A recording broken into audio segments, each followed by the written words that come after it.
Dear students, आज हम हेलोबेंजीन की दूसरी रासायनिक अभिक्रिया के बारे में बात करेंगे, जिसे हम इलेक्ट्रोफिलिक सब्स्टिट्यूशन रिएक्शन कहते हैं। इलेक्ट्रॉन स्नेही प्रतिस्थापन अभिक्रियाएं। अब यहाँ हम हेलोएरिन्स के बारे में दो चीजें बता देते हैं। ये जो हेलोजन्स होते हैं ये माइनस आई इफेक्ट या ऋणात्मक प्रेरण प्रभाव प्रदर्शित करने वाले होते हैं, क्योंकि इनकी इलेक्ट्रॉन विद्युत ऋणात्मकता बहुत ज्यादा होती है। ये इलेक्ट्रॉन खींचने, शेयर पेयर इलेक्ट्रॉन को अपनी तरफ बहुत तेजी से खींच लेते हैं। दूसरा, ये हेलोजन्स के ऊपर उपस्थित लोन पेयर का रिजोनेंस में इन्वॉल्व होने के कारण, प्लस आई इफेक्ट शो करने के कारण ये आर्थो और पैरा डायरेक्टिंग होते हैं, क्योंकि आर्थो और पैरा पोजीशन पर इलेक्ट्रॉन डेंसिटी को बढ़ा देते हैं। तो ये दोनों प्रभाव इनके साथ साथ चलते हैं। इससे कुछ रिएक्शंस भी होंगे जो हम आपको बताते हैं कि ये जो माइनस आई इफेक्ट होता है इसका, तो माइनस आई का मतलब इलेक्ट्रॉन को अपनी तरफ खींचना। तब ये क्या करेंगे, ये देखिए यहां से जैसे मान लीजिए इलेक्ट्रॉन को अपनी तरफ खींचेंगे तो बेंजीन रिंग से जो इलेक्ट्रॉन है, जिसके कारण बेंजीन में पाई इलेक्ट्रॉन डेंसिटी होने के कारण यह क्रियाशील है, इसको यह अपनी तरफ खींचेगा। और जब ये अपनी तरफ खींच लेगा, ये दिखा रहे हैं आपको, इलेक्ट्रॉन को जब खींचेगा तो ये बेंजीन रिंग को डीएक्टिवेट करेगा, अर्थात इसकी क्रियाशीलता को कम करेगा। और आर्थो पैरा डायरेक्टिंग क्यों होता है, ये देखिए इसका लोन पेयर इलेक्ट्रॉन रिजोनेंस में इन्वॉल्व हो जाता है। तो आप देख रहे हैं यहाँ पर आर्थो पोजीशन पर, यहाँ पर पैरा पोजीशन पर इलेक्ट्रॉन का घनत्व बढ़ रहा है, इसलिए आने वाला इलेक्ट्रोफाइल या इलेक्ट्रॉन से स्नेह करने वाला अभिकर्मक वो कहाँ आक्रमण करेगा, आर्थो और पैरा पर आक्रमण करेगा। तो ये दोनों क्रियाएं साथ साथ होती हैं। अब इससे कुछ क्वेश्चंस हैं जो हम आगे बताएंगे आपको। पहले रिएक्शंस बता देते हैं। तो इसका जो इलेक्ट्रोफिलिक सब्स्टिट्यूशन रिएक्शन का जो है पहला एग्जांपल हम आपको दे रहे हैं, नाइट्रेशन ऑफ हेलोएरिन, नाइट्रीकरण। तो यहां पर आपका हेलोएरिन लिया गया, यहां पर HNO3 की उपस्थिति में HNO3 से क्रिया करेगा सल्फ्यूरिक अम्ल की उपस्थिति में, और यहां पर आपका हेलोजन और ये आर्थो नाइट्रो तथा पैरा नाइट्रो दोनों प्रोडक्ट, आर्थो और पैरा दोनों प्रोडक्ट बनाता है। ये यहां पर X लगा है, यहां पर NO2। ये आपका है आर्थो नाइट्रो हेलोएरिन, और ये आपका है पैरा नाइट्रो हेलोएरिन। अब आपका इसी प्रकार से हम एक एग्जाम्पल मान लीजिए, जैसे यहां पर क्लोरीन ले लें, हेलोएरिन के जगह पर हमने क्लोरोबेंजीन ले लिया एग्जाम्पल के रूप में। अब इसको देखेंगे, ये नाइट्रिक अम्ल, नाइट्रिक एसिड, ये आपका हो गया क्लोरोबेंजीन, और ये कंसंट्रेट सल्फ्यूरिक एसिड। अब ये होगा आपका आर्थो नाइट्रोक्लोरोबेंजीन,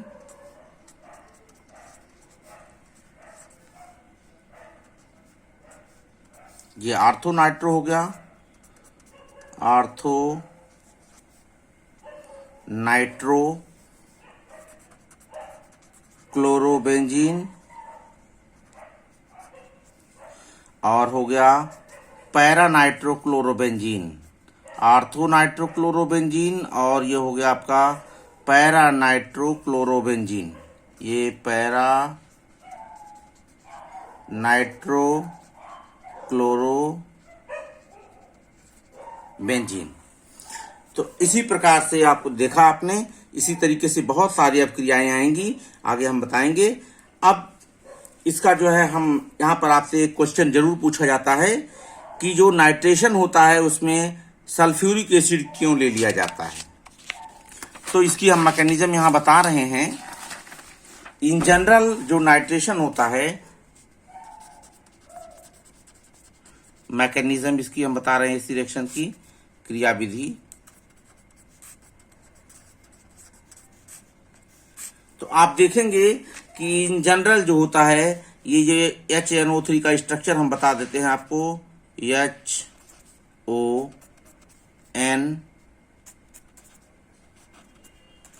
O2। HNO3 का स्ट्रक्चर है ये, और ये स्ट्रक्चर जो है ये टूट जाता है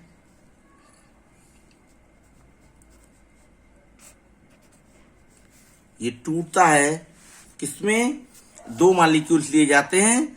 अब यहां पर ये H plus plus NO3 minus में होता है। अब जब दूसरा मॉलिक्यूल लिया जाता है, ऐसे हम एक तरफ लिख देते हैं इसको NO O और OH। यहां पर ये जो H प्लस है ये यहां आ जाता है, प्रोटोनेशन हो जाता है इसका, और ये हो जाता है N double bond O, coordinate bond O।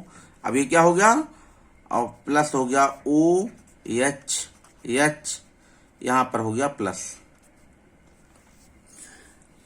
अब ये अनस्टेबल होता है तो ये शेयर्ड पेयर इलेक्ट्रॉन को लेकर के वाटर मॉलिक्यूल के रूप में निकल जाता है, और यहां पर निकल गया H2O, और क्या बचा NO2 प्लस, जिसको हम कहते हैं नाइट्रोनियम आयन। यही इलेक्ट्रॉन्स में ही अभिकर्मक है, यही इलेक्ट्रॉन्स में ही अभिकर्मक है जो बेंजीन रिंग पर आक्रमण करता है।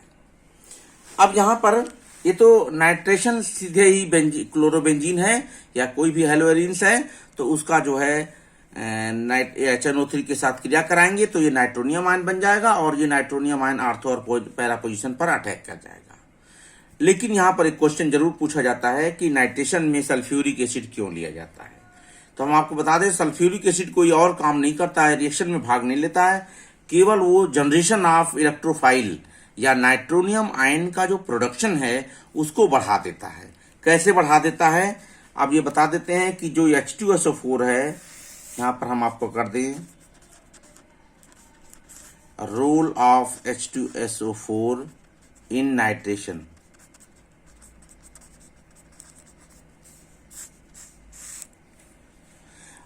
नाइट्रेशन में H2SO4 का रोल क्या होता है, ये जो H2SO4 है ये H plus plus HSO4 minus में टूट जाता है।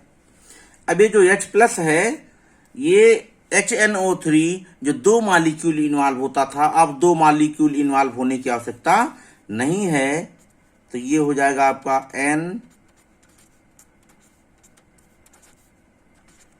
ये नाइट्रिक एसिड है, और ये जो सल्फ्यूरिक एसिड के द्वारा प्रोटॉन रिलीज किया गया है, ये प्रोटॉन इसको इस पर अटैक कर देता है, और ये सीधे बन जाता है क्या NOH,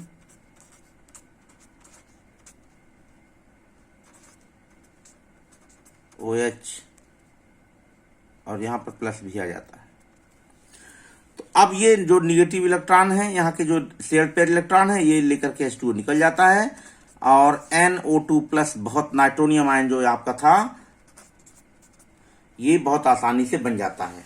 तो यहां पर H2SO4 का रोल क्या है, H2SO4 का रोल केवल इतना है कि ये नाइट्रोनियम आयन का जनरेशन जो है उसकी स्पीड को बढ़ा देता है, rate of generation of nitronium ion बढ़ जाता है, और जब ज्यादा नाइट्रोनियम आयन बनेंगे तो नाइट्रेशन बहुत तेजी से होने लगता है।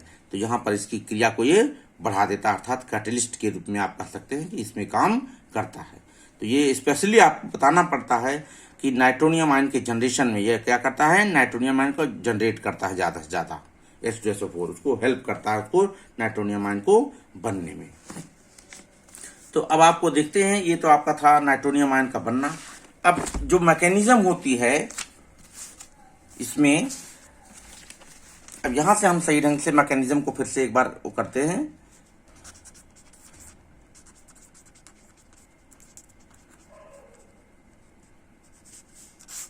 मैकेनिज्म, ये मैकेनिज्म आप याद रखेंगे, आगे बहुत सारी रिएक्शंस में सेम क्रिया विधि होगी यहीं पर। अब देखिए जो मैकेनिज्म का फर्स्ट स्टेप है, फर्स्ट स्टेप पहला क्या है, जनरेशन ऑफ नाइट्रोनियम आयन। या इसी को हम क्या कहते हैं, इलेक्ट्रोफाइल, E+ के द्वारा जिसे हम व्यक्त करते हैं। इलेक्ट्रॉन्स नहीं अभिकर्मक का जनन। यहां पर इलेक्ट्रॉन्स नहीं अभिकर्मक कौन है, नाइट्रोनियम आयन है। तो आप देखेंगे वही आपको पहले वाला मेथड कि यहां पर HON, ये HNO3 है, ये टूटता है किसमें, H+ यहां से ले लेता है H2SO4 से, और ये बन जाता है यहां से -H2O निकल जाएगा ये लेकर के, और ये बन जाता है NO2+। हमने आपको पहले ही सारी विधि बता दी है। तो यहां पर ये क्या है, नाइट्रोनियम आयन। अब सेकंड स्टेप जो है, सेकंड स्टेप में क्या होता है, attack of nitronium ion,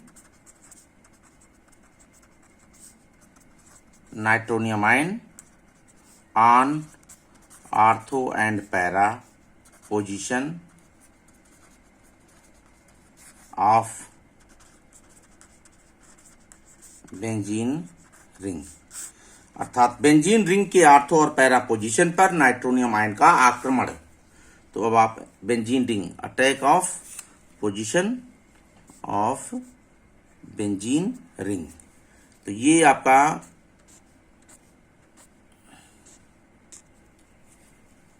position of chlorobenzene ऐसे कर दें, या हाँ क्लोरोबेंजीन ही ले लें, चाहे हेलोएरिन कुछ भी कह लें आप, क्लोरोबेंजीन रिंग। अब यहां पर मान लीजिए हमने आपको Cl ले लिया है, यहां पर नाइट्रोनियम आयन है, तो जैसे ही ये यहां पर आक्रमण करेगा, ये इलेक्ट्रॉन यहां पर आ जाता है, इलेक्ट्रॉन डेंसिटी यहां बढ़ जाती है आर्थो पोजीशन पर, और इसी प्रकार से पैरा पर बढ़ जाती है। तो ये हो जाएगा आपका, यहां पर तो हाइड्रोजन लगा ही है, यहां पर H है, यहां पर NO2 ग्रुप लग गया। अब क्या होता है, यहां पर ये क्रिया इस तरीके से ये पैरा पोजीशन पर भी आ जाएगा।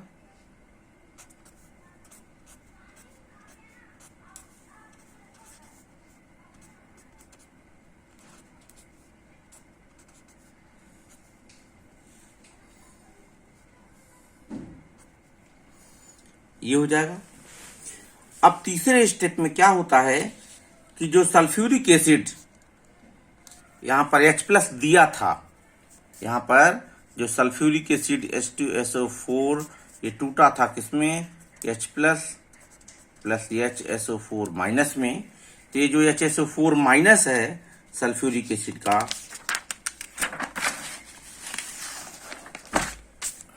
अब ये आप देख रहे हैं, ये जो थर्ड स्टेप है, थर्ड स्टेप में क्या होता है,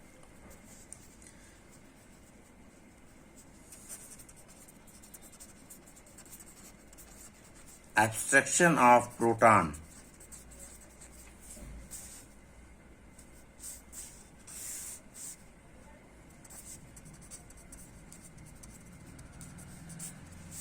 प्रोटॉन का निकलना। अब इसमें आप देखेंगे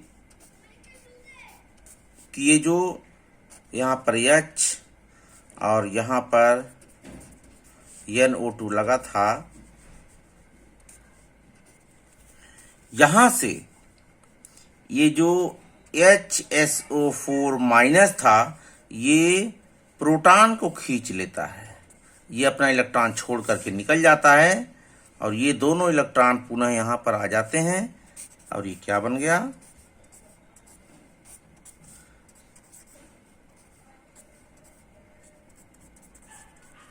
ये बन गया आपका आर्थो नाइट्रो क्लोरो बेंजीन। इसी प्रकार से यहां अगर पैरा पर रहेगा तो पैरा का बन जाएगा, यहां पर अगर आक्रमण करेगा पैरा का भी, अलग अलग हम दिखा देते हैं।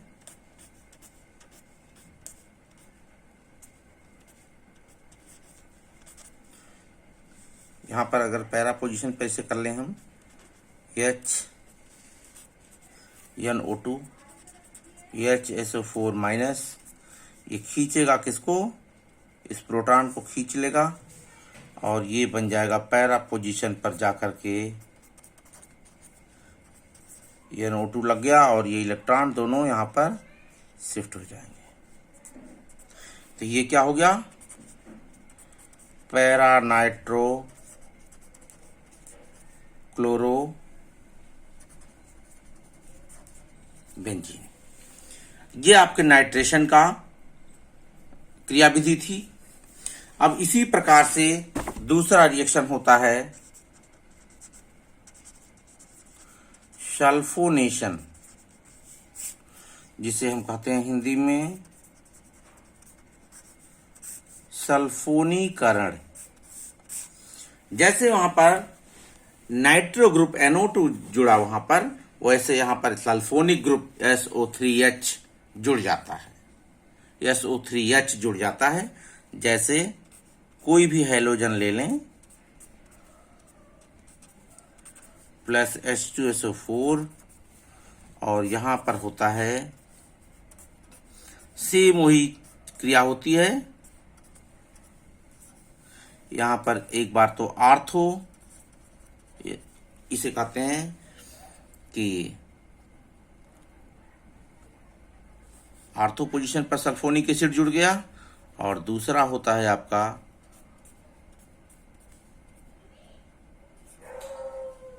यहाँ पर X ले लें, X हमने लिया है, तो यहाँ पर SO3H, ये पैरा पोजीशन, ये आर्थो हो गया और ये पैरा हो गया। तो अब आप देख रहे हैं, अगर मान लीजिए जो है इसे कहते हैं ortho,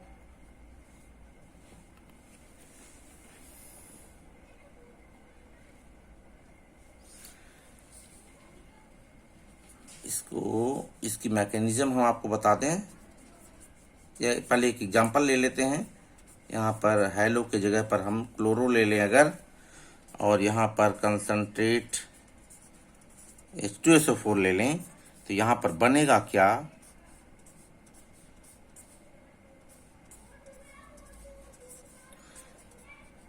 SO3H plus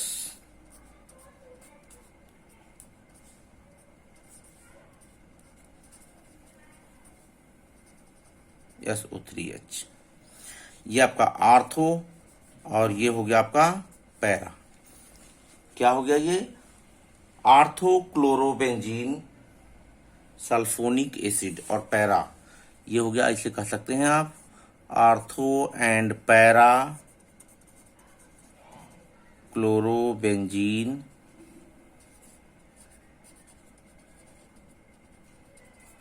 sulphonic acid, ortho and para chlorobenzene sulphonic acid.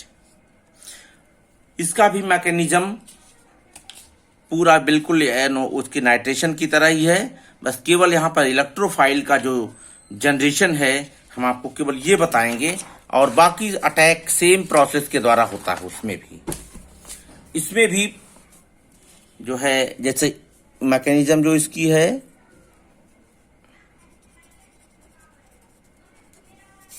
इसकी मैकेनिज्म क्या है, एक H2SO4 मॉलिक्यूल टूटता है पहले किसमें, H प्लस HSO4 माइनस में। अब दूसरा H2SO4 जो होता है, इसकी स्ट्रक्चर हम बता देते हैं आपको,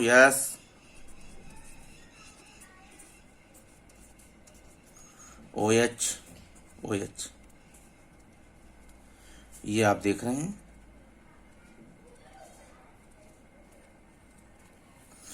तो यहां पर जो H प्लस ये निकला था, ये यहां पर अटैक कर देगा और ये बन जाएगा आपका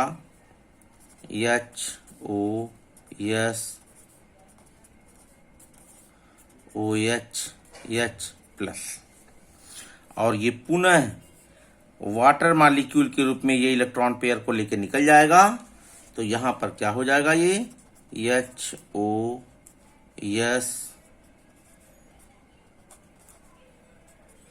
क्या हो गया, SO3H, क्या हो गया ये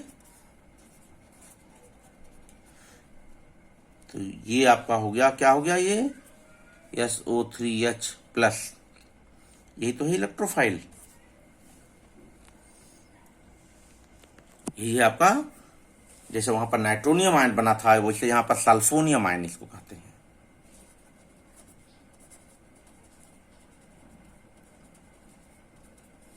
सल्फोनियम आयन इस तरीके से SO3H प्लस बन गया। अब यही आर्थो और पैरा पोजीशन पर जैसे नाइट्रो ग्रुप में अटैक किया था वैसे ही अटैक करेगा, फिर प्रोटॉन का रिलीज हो जाएगा। प्रोटॉन कौन खींचेगा, ये खींच लेगा प्रोटॉन अपना जो दिया था, और पुनः सल्फोनेशन की क्रिया हो जाएगी आर्थो और पैरा पोजीशन पर। एक रिएक्शन इसमें जो है बहुत ही इंपॉर्टेंट है, जो हम आपको बता देते हैं।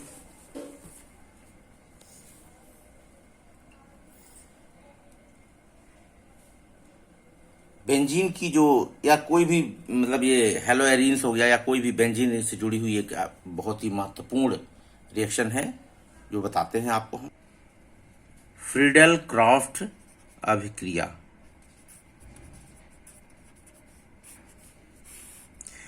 फ्रीडेल क्राफ्ट अभिक्रिया में क्या होता है कि बेंजीन रिंग से जुड़ा हुआ कोई हाइड्रोजन किसी इलेक्ट्रोफाइल के द्वारा निकाल दिया जाता है, हटा दिया जाता है, और ये क्रिया एनहाइड्रस एल्युमिनियम क्लोराइड की उपस्थिति में होती है। जैसे ये क्लोरोबेंजीन में भी होता है। ये जैसे मान लिया क्लोरोबेंजीन हमने ले लिया, प्लस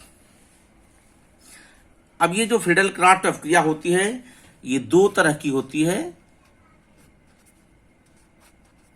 एक तो होता है एल्काइलेशन, जिसे हम कहते हैं एल्किलीकरण,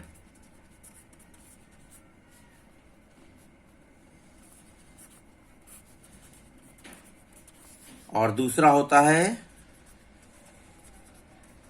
एसाइलेशन, जिसे कहते हैं हम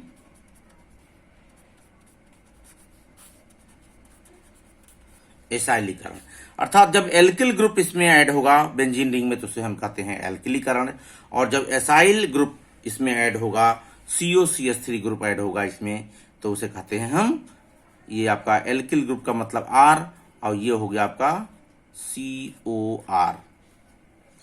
ये ग्रुप अगर ऐड हुआ तो हो गया एसाइलीकरण, और ये ग्रुप हुआ तो ऐड हुआ तो एल्किलीकरण।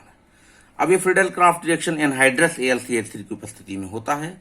जैसे अब ये क्रिया हुआ, जैसे मान लीजिए हो गया ClCH3, ये मिथाइल क्लोराइड है, यहां पर एनहाइड्रस,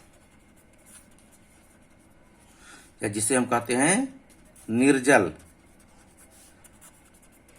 AlCl3 एल्युमिनियम ट्राइक्लोराइड है, इसकी उपस्थिति में क्रिया हुई तो ये बन गया आपका, यहां पर CH3 जुड़ जाएगा। इसी प्रकार से पैरा पर भी जुड़ जाएगा, चूंकि ये आर्थो और पैरा डायरेक्टिंग है।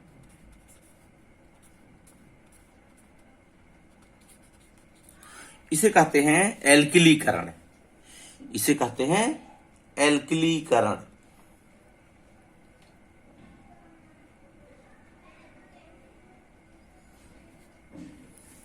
इसे कहेंगे कि आर्थोक्लोरोबेंजीन,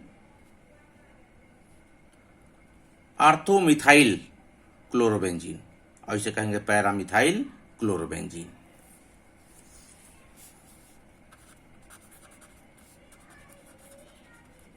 मिथाइल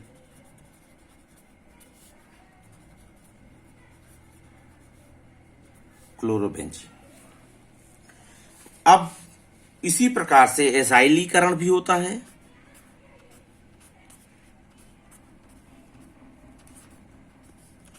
प्लस CH3COCl, इसको कहते हैं एसिटाइल क्लोराइड, एसिटिल क्लोराइड, और यहां पर भी वही एनहाइड्रस AlCl3 लिया जाएगा और ये बन जाएगा आपका, ये आर्थो पोजीशन पर COCH3 जुड़ जाएगा, प्लस ये पैरा पोजीशन पर COCH3 जुड़ जाएगा। ये ortho and para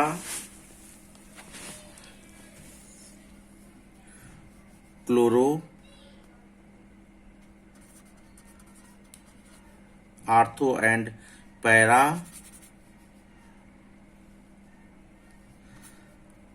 acyl chloro benzene बन गया। मैकेनिज्म सेम इसकी भी हुई होगी। मैकेनिज्म जो इसका होता है सेम इलेक्ट्रोफाइल की इलेक्ट्रोफिलिक उसकी तरह होता है। फ्रीडल क्राफ्ट रिएक्शन का भी इसकी मैकेनिज्म हम फ्रीडल क्राफ्ट रिएक्शन की अलग से फ्रीडल क्राफ्ट रिएक्शन कॉमन करके हम बताएंगे एक अलग वीडियो में। तो इस प्रकार से क्लोरोबेंजीन के दो रिएक्शंस या हेलोएरिन्स के दो रिएक्शन न्यूक्लियोफिलिक और इलेक्ट्रोफिलिक। तो इसमें हमने आपको नाइट्रेशन सल्फोनेशन इंपॉर्टेंट रिएक्शन इसका जो है हेलोजिनेशन भी सेम इसी तरीके से होगा। अब इसकी एक रिएक्शन हम आपको दिखा देते हैं, दो रिएक्शन इसके मिसलेनियस रिएक्शन हम दिखाते हैं थोड़ी सी जो इंपॉर्टेंट हैं। क्लोरोबेंजीन के हेलोएरिन्स के क्या जो है हम क्लोरोबेंजीन का ही दिखाते हैं। आपका रिएक्शन ऑफ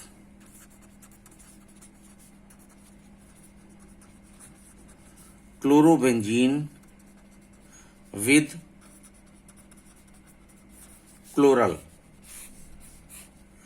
क्लोरल के साथ, क्लोरल हमने आपको पहले भी बताया है क्लोरोफॉर्म वाले चैप्टर में, फिर बता देते हैं। इसका नाम है ट्राईक्लोरोएसिटल्डिहाइड। ट्राईक्लोरोएसिटल्डिहाइड क्लोरल के साथ एक बहुत ही इंपॉर्टेंट कंपाउंड बनता है DDT। तो आप देखेंगे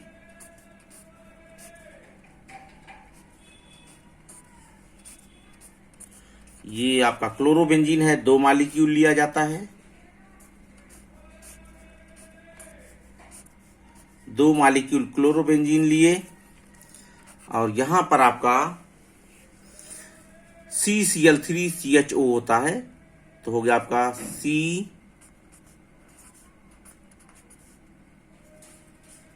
और फिर CCl ये हो गया आपका CCl3CHO। इसको कहते हैं ट्राईक्लोरो एसिटल्डिहाइड या क्लोरल। क्लोरल है और ये आपका है क्लोरो बेंजीन।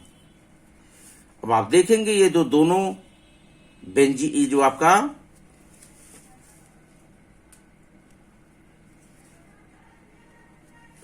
ये जो है आपका H इधर कर दें, हम H इधर कर दें।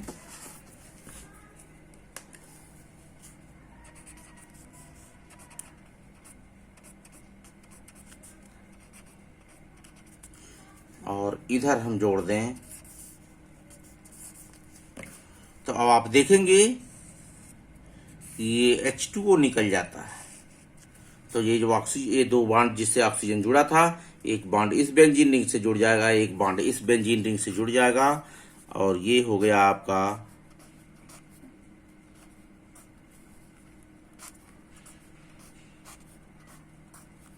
यहां पर पैरा पोजीशन पर क्लोरो है ही और यहां पर आपका इस कार्बन से जिस कार्बन से डबल बॉन्ड था उससे जुड़ गया और एक हाइड्रोजन हो गया और यहां पर हो गया Cl। इसका नाम हो गया पैराडैश। दोनों का हम दे रहे हैं पैराडैश